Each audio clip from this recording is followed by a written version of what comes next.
बहुत समय पहले पहाड़पुर गांव से होकर एक रास्ता गुजरता था। लोग कहते हैं कि उस रास्ते पर कभी नहीं जाना चाहिए। उस रास्ते पर भूत रहता है जो कि बहुत ही डरावना है। गांव वालों की बात सुनकर कोई व्यक्ति उस रास्ते से नहीं गुजरता था। एक दिन की बात है, गांव का एक व्यक्ति कुछ सामान लेने के लिए बाजार गया था। शाम का वक्त था और गर्मियों के दिन थे। उस व्यक्ति को सामान लेने में देर हो गई थी, तो उसने सोचा क्यों न किसी छोटे रास्ते से होकर घर चला जाए। वह रास्ता जंगल से होकर पड़ता था। उस व्यक्ति ने सामान लिया और छोटे रास्ते से होकर जाने लगा। उस रास्ते पर कोई आता जाता नहीं था, तो रास्ता साफ भी नहीं लग रहा था। वह व्यक्ति जल्दी जल्दी घर की ओर बढ़ने लगा। अचानक से उस व्यक्ति के सामने एक अजीब से दिखने वाला आदमी आ गया। बेचारा गांव वाला तो डर ही गया, उसकी तो सांसें ही थम गई। फिर उस अजीब से दिखने वाले आदमी ने गांव वाले से पूछा, कुछ खाने को है क्या? गांव वाले ने सोचा, अरे ये क्या है, ये कैसा आदमी है? गांव वाला फिर बोला, नहीं, मेरे पास कुछ खाने को नहीं है। और आगे बढ़ने लगा।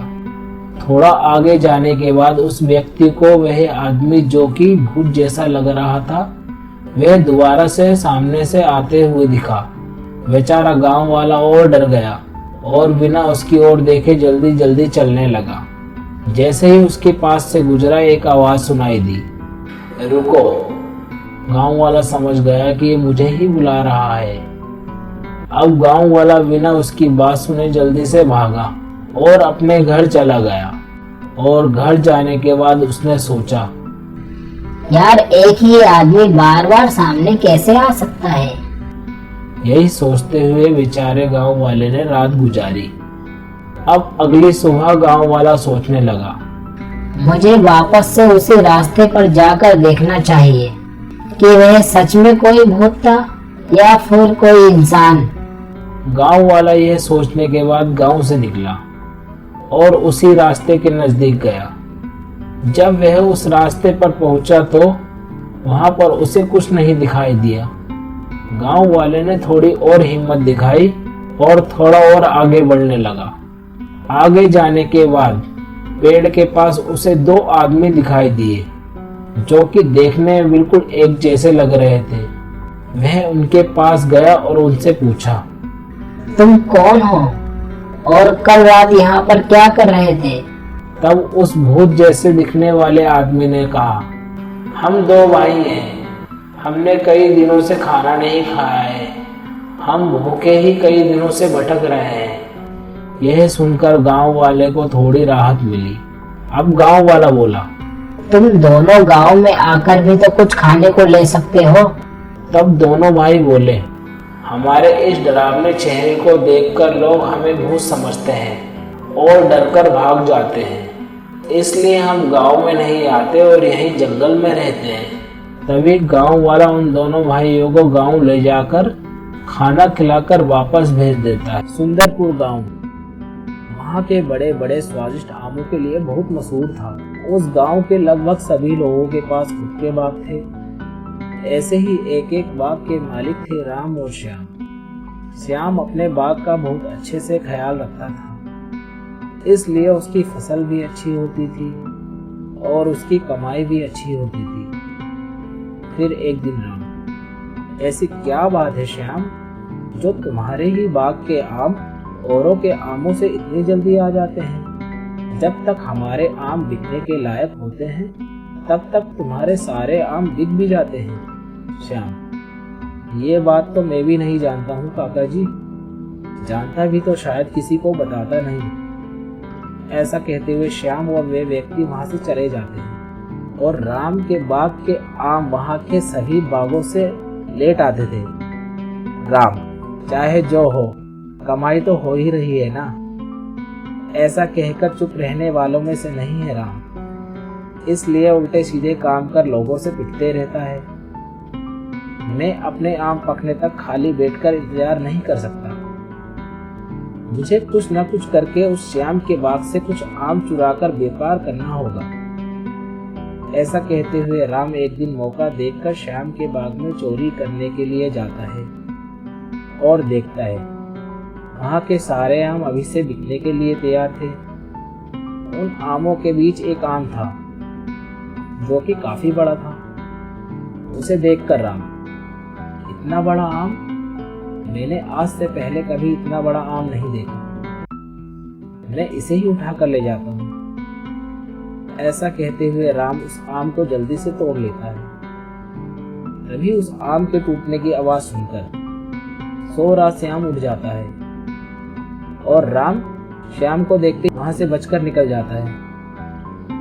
फिर श्याम उस टूटे हुए आम को देखकर हैरान हो जाता है और बेचने के लिए बाहर निकलता है। लोग उस आम को खरीदने के लिए बोली लगाते हैं और आखिर में वह आम पूरे 10,000 में बिक जाता है। यह सब देखकर राम, एक आम 10,000 में बिक गया, अगर सारे आम ऐसे ही हुए तो मैं तो धनवान बन जाऊंगा। ऐसा कहते हुए राम अपने जंगली दिमाग के घोड़े दौड़ाता है और अपने आमों को बड़ा करने का उपाय सोचता रहता है। तभी राम के आम खा रहा एक साइंटिस्ट ऐसा कहता है, अरे वाह, तुम्हारे आम तो बड़े लचीले हैं, अगर इसमें हवा भर दी जाए तो गुब्बारे की तरह फूलने लगेंगे। ऐसा कहते हुए वो साइंटिस्ट आम खाते हुए वहां से चला जाता है। उसके जाने के बाद राम उसकी बात को सीरियस ले लेता है और एक हवा भरने वाला पंप लाकर अपने आमों में एक एक करके हवा भरने लगता है। ऐसे उसके सारे आम बड़े हो जाते हैं और वह कहता है, मैं भी करूंगा व्यापार 10,000 का एक आम बेचकर। ऐसे राम आम के अंदर हवा भरकर बेचने लगा। लोग सच में बड़े हैं आम कहकर खरीद कर ले जा रहे थे, लेकिन घर जाकर उन्हें काटने पर गुब्बारे की तरह फट रहे थे।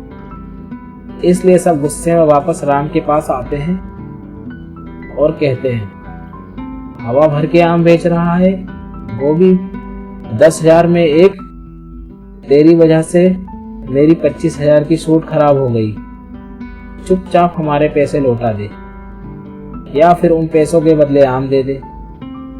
ऐसा कहते हुए लोगों के पिटने पर राम उनके पैसों के बदले आम दे देता है।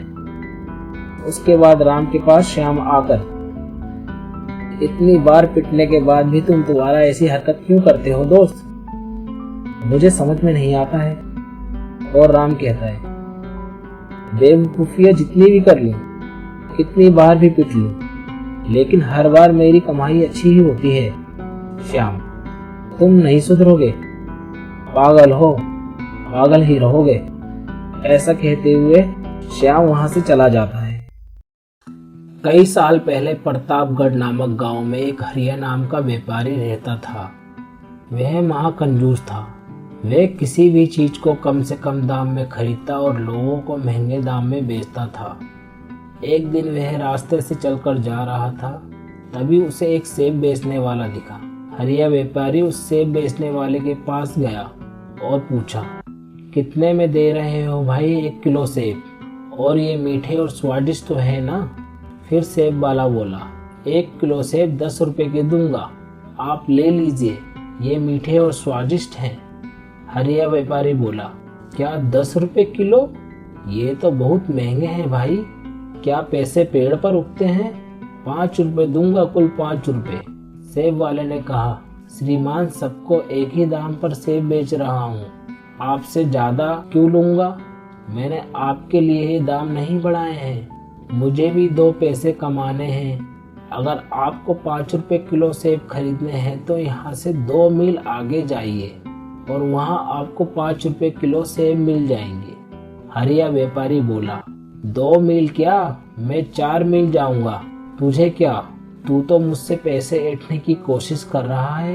यह कहकर व्यापारी आगे बढ़ गया और थोड़ी दूर उसे सेब का बगीचा दिखा और वहाँ पास में उसे सेब बेचने वाला आदमी भी दिखा। हरिया व्यापारी उससे बोला, ए भाई, कितने में दोगे 1 किलो सेब? और दाम सोच समझ कर बोलना, ज्यादा मत बता देना। सेब वाले ने कहा, बाबूजी सबके लिए एक ही दाम है, 2 रुपए में 1 किलो सेब, आपको दे दूं क्या?